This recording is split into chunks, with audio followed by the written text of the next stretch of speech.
Happy New Year, friends! Welcome back to Scrapping the Stash with Gail. It's officially 2026, and I'm kicking off something big. I'm talking scrapbooking big, stash busting big, possibly questioning my sanity big. And I want you to come along with me. So this year, I'm launching a brand new series called Project Catch Up 2026, a scrapbooking challenge. Now, the whole idea is simple. In 1 year, I'm going to tackle multiple unfinished scrapbooking years. Yes, years, and get caught up once and for all. Here's how it works. Each month in 2026, I'll be scrapping that month across all the years I'm behind on. So in January, I'm scrapping every January, maybe from 2016, 2020, or 2022. And of course, 2026 as it happens. Then in February, we do all the Februaries. You get the idea. Basically, it's scrapbook time travel. My goal by the end of 2026 is to have all those lingering photos scrapped, stories told, and pages tucked into albums where they belong. Every month, you'll get scrapbooking process videos, stash busting ideas, layouts with supplies you already own, challenges, tips and tricks, and lots of encouragement for anyone else who's playing catch up with me. So if you're ready to join the challenge, whether you're catching up on one layout or 10 years like me, hit that subscribe button so you don't miss a month. And definitely tell me below, what scrapbook years are you trying to catch up on in 2026? So I've been preparing for this super big project for the last month or so, and I wanted to share with you my thought process on organizing this project as well. So I'm going to share with you my space where I'm going to be putting all of my layouts as I finish them, and also how I'm going to work um, all of these layouts from 10 years into 2026. So this shelving unit I bought on Facebook Marketplace. It is basically shoe racks, 3 shoe racks stacked on top of each other. I did purchase them glued together, so it's really, really stable. But what I like about it is that it actually houses the iris boxes and the album for that year perfectly. Now, I do have a few Stampin' Up boxes. This is a box that product comes in when you order from Stampin' Up and get paper because it fits 12 by 12 paper in it. And so it'll fit finished layouts just as well as an iris case. So I thought I will just recycle and reuse. Why not? So anyway, so each iris box is going to house 1 year.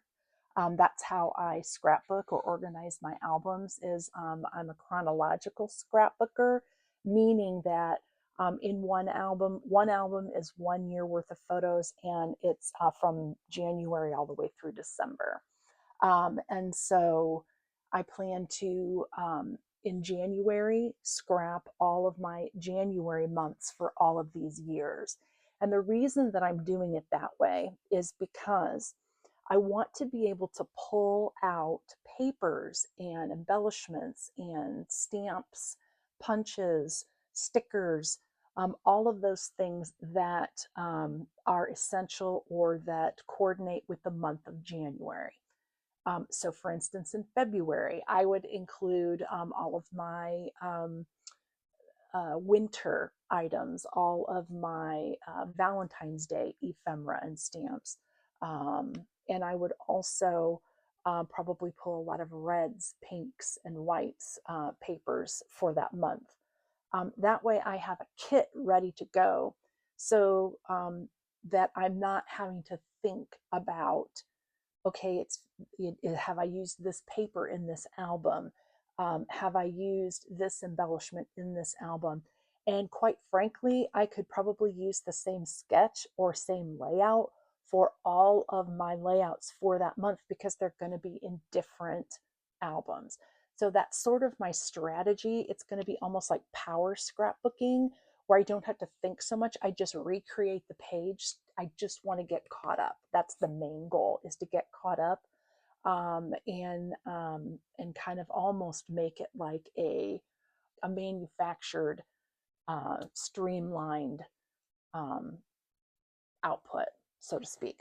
So each iris case, like I said, will have each year, and then eventually I'll have an album for each year. Now, obviously, going out and buying um, 10 albums at the beginning of the year is ludicrous because they can be very expensive. So as I go through the year, I will be adding albums to this. Now, I'm not needing done and caught up, for me is not necessarily getting them into an album. I do eventually want to do that, obviously, but that's not my goal for this because those albums can be very expensive. I want to take my time on purchasing those albums. So my goal is to have them all in albums by the end of the year, but that's not the priority. Let's say that. Again, this isn't pretty. It's not all matching. I know that. But at the end of the year, when I'm all caught up, I won't need this anymore. And so I can get rid of these boxes and repurpose these iris cases. Now, just to give you sort of just a abbreviated version of what I've started doing to make my monthly kits. So this is the start of January here, and I've just pulled all of my wintry looking snow, snowflake. I've got these little blue baby feet because of my grandson. For when we met him, it was and spent more time with him, it was January, so I know I'll want that. This is just a paper pack from Stampin' Up. It was the December product of the month, but it's got the blue hues to it. I don't know, when I think of cold in January, I think of blues. So this is just the start of my kit. I also have this 6x6 paper pad from Echo Park, Dream Big Little Boy, because I know I have a lot of baby pictures from the last couple of years. So I've got that in there. This is the start of my February kit. Obviously, Valentine's Day is a big part of that. But I have Valentine's Day paper and reds and pinks, those sorts of papers starting in my February, for my February kit. And then here's a perfect example of what I just went through with all of my fall things. These plastic sheet holders are from Amazon. They're the Kato brand, and they also come in a 6x6.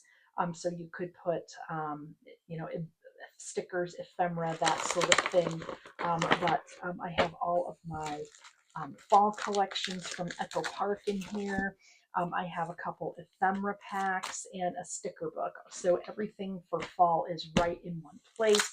So this will be part of my kit, probably starting in September, and it'll probably be moved forward into my October and November kits.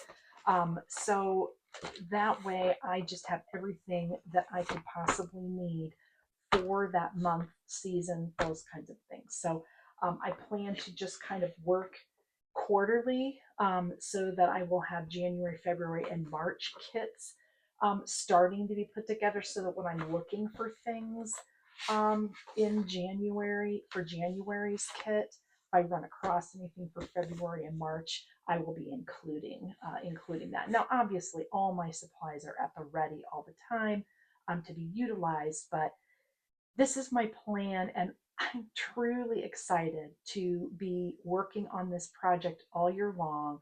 And I hope that it inspires you to come up with some sort of plan that's similar, because I really would love to be more in the moment with my scrapbooking, so that every time I do a layout, it's happened recently, so my memories are fresh and my feelings are fresh, and the things that I want to remember about that event can go into the page a lot more readily. So anyway, I hope that you join me, and I hope that you're just as excited as I am. All right, friends, Project Catch-up starts now. Let's make 2026 the year we scrap it all, 1 month at a time. I'll see you in the next video.